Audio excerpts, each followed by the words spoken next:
Hello viewers, আমাদের হাতে চলে এসেছে সর্বশেষ আন্তর্জাতিক আলোচিত ও ভয়ঙ্কর সংবাদগুলো। জানিয়ে দেব, লেবাননে ঢুকলে চরম মূল্য দিতে হবে ইসরায়েলকে, বললেন প্রতিরক্ষা বাহিনী।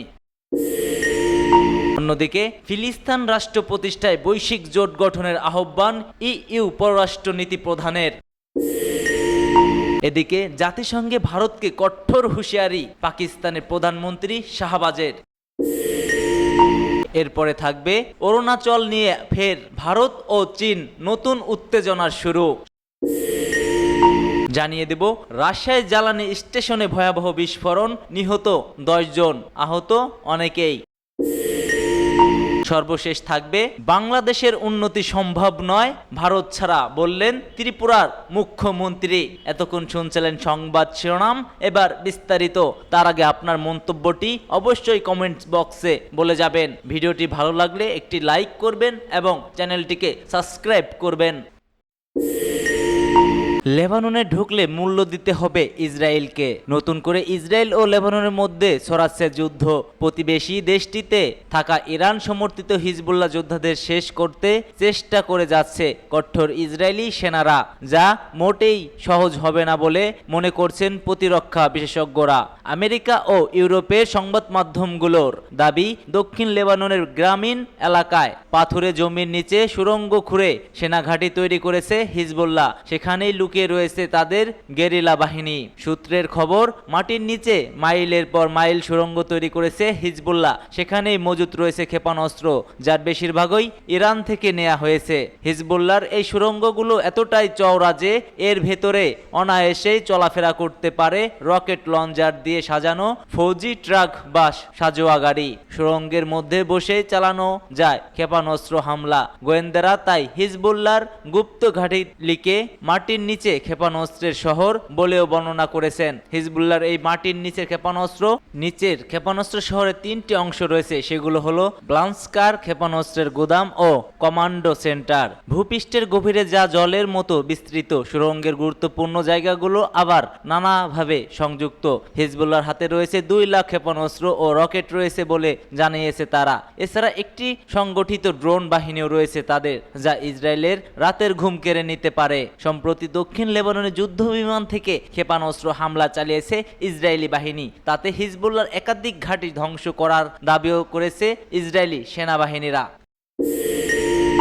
জাতিসংঘে ভারতকে কঠোর হুঁশিয়ারি শাহবাজ শরীফের। নয়াদিল্লি নিয়ন্ত্রণ রেখা অতিক্রম করে আজাদ কাশ্মীর দখলের হুমকি দিয়েছে উল্লেখ ভারতকে কঠোর হুঁশিয়ারি দিয়েছেন পাকিস্তানের প্রধানমন্ত্রী শাহবাজ শরীফ। তিনি বলেন, আমি স্পষ্ট করে বলতে চাই যে কোনো ভারতীয় আগ্রাসনের বিরুদ্ধে সবচেয়ে কঠোর পদক্ষেপ নেবে পাকিস্তান।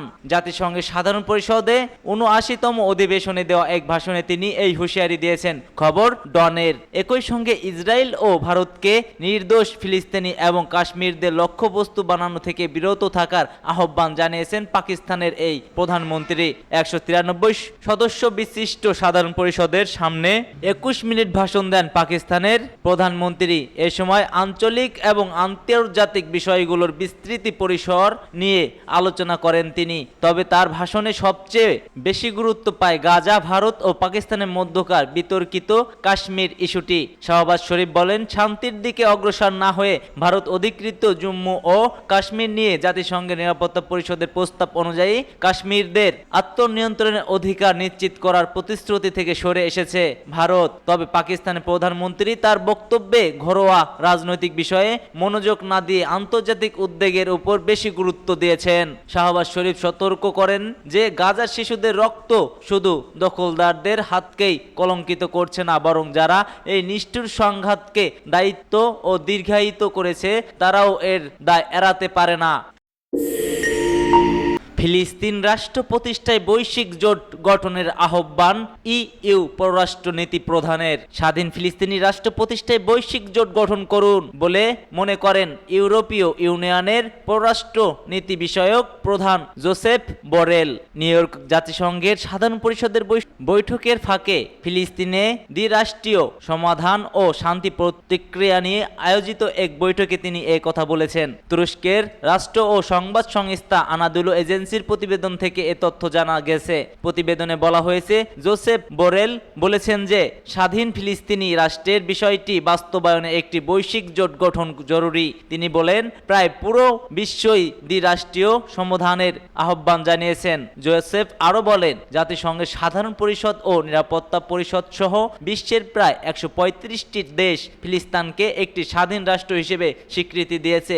একই সঙ্গে আন্তর্জাতিক বিচার আদালতও একটি ফিলিস্তিনি রাষ্ট্র গঠনের আহ্বান জানিয়েছে। কিন্তু তারপরেও এটি হচ্ছে না। এটি ফিলিস্তিনি ইসরায়েলি অঞ্চল, আন্তর্জাতিক আইন এবং আমাদের বৈশ্বিক ভবিষ্যৎকে ক্ষতিগ্রস্ত করে দিয়েছে। এ সময় বোরেল আরও বলেন যে যদিও নিজেদের মধ্যে শান্তি আলোচনার বিষয়টি ইসরায়েল ও ফিলিস্তিনের জনগণের উপর নির্ভর করে, কিন্তু তারা একা তো করতে তা পারছে না। সেখানে যেতে সমাধান সাহায্য করার জন্য আমাদের সকলকেই ঐক্যবদ্ধ হতে হবে। রাশিয়ায় জ্বালানি স্টেশনে ভয়াবহ বিস্ফোরণ, নিহত 10। রাশিয়ায় একটি জ্বালানি স্টেশনে ভয়াবহ বিস্ফোরণে 2 শিশু সহ অন্তত 10 জনের মৃত্যু হয়েছে। বিস্ফোরণে আরও 21 জন আহত হয়েছেন। দেশটির দাগোস্তান অঞ্চলে এই বিস্ফোরণের ঘটনা ঘটেছে। বিষয়টি নিশ্চিত করেছে দেশটির জরুরি পরিস্থিতি মন্ত্রণালয়। খবর আনাদুলো। তারা জানায়, জ্বালানি স্টেশনে ভয়াবহ বিস্ফোরণে 10 জনের মৃত্যু হয়েছে। 100 বর্গ মিটারের স্টেশনটিতে বিস্ফোরণের পর আগুন ছড়িয়ে পড়ে। মন্ত্রণালয় জানায়, দুর্ঘটনা স্থানে প্রয়োজনীয় যন্ত্রপাতি সহ 119 জনের একটি বিশেষ দল গঠন করা হয়। দুর্ঘটনার কারণে জানতে গঠন করা হয়েছে তদন্ত কমিটি। রাশিয়ায় গুরুত্বপূর্ণ ও অপরাধের তদন্ত করে এটি একটি তদন্ত কমিটি। স্থানীয় শাখা বলেছে যে যথাযথ নিরাপত্তা বিধান না মানায় অভিযোগে স্টেশন কর্তৃপক্ষের বিরুদ্ধে একটি মামলাও দায়ের করা হয়েছে। ঘটনা সম্পর্কে বিস্তারিত জানার চেষ্টা চালিয়ে যাচ্ছি আমরা। অরুণাচল নিয়ে ভারত চীন নতুন উত্তেজনা। অরুণাচল প্রদেশ নিয়ে ভারত ও চীনের মধ্যে ফের উত্তেজনা বাড়ছে। ভারত অরুণাচল প্রদেশের একটি চূড়ার নাম ষষ্ঠ দালাই লামার নামে রাখা সিদ্ধান্ত নিয়েছে।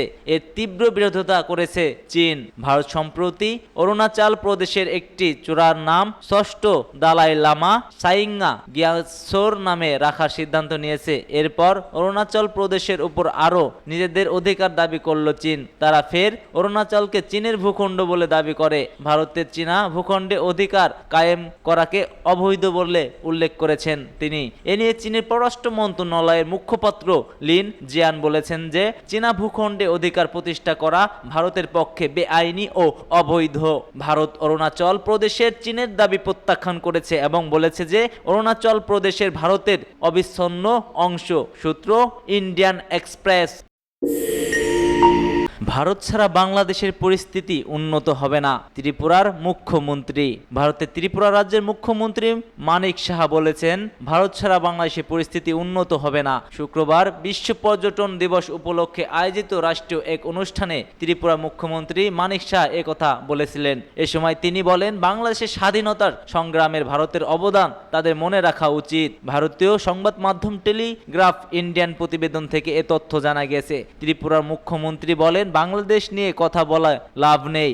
আমরা ভেবেছিলাম যে বাংলাদেশ ফ্লাইট পরিষেবা এখনই শুরু হবে, কিন্তু সেখানকার বর্তমান পরিস্থিতি নিশ্চিতভাবেই একদিনে ঘটে যাবে, কারণ ভারত ছাড়া বাংলাদেশের অবস্থার উন্নতি সম্ভব নয়। এ সময় তিনি বাংলাদেশের মুক্তিযুদ্ধে ভারতের অবদানের কথা তুলে ধরে বলেন, তাদের বোঝা উচিত আমাদের সেনাবাহিনী যে ত্যাগ স্বীকার করেছে এবং বাংলাদেশের স্বাধীনতার জন্য আমাদের জনগণ যে সহায়তা দিয়েছে তা ভুলে যাওয়া উচিত নয়। ভারতীয় পররাষ্ট্রমন্ত্রী বলেন, ভারতীয় প্রতিবেশী দেশগুলোর অভ্যন্তরীণ রাজনৈতিক পরিস্থিতি নিয়ন্ত্রণের লক্ষ্যে শ্রীলঙ্কা ও বাংলাদেশের মতো প্রতিবেশী দেশগুলোর সঙ্গে আর্থিক সহায়তা এবং কোনো বিকল্প নিযুক্ত ছিল না।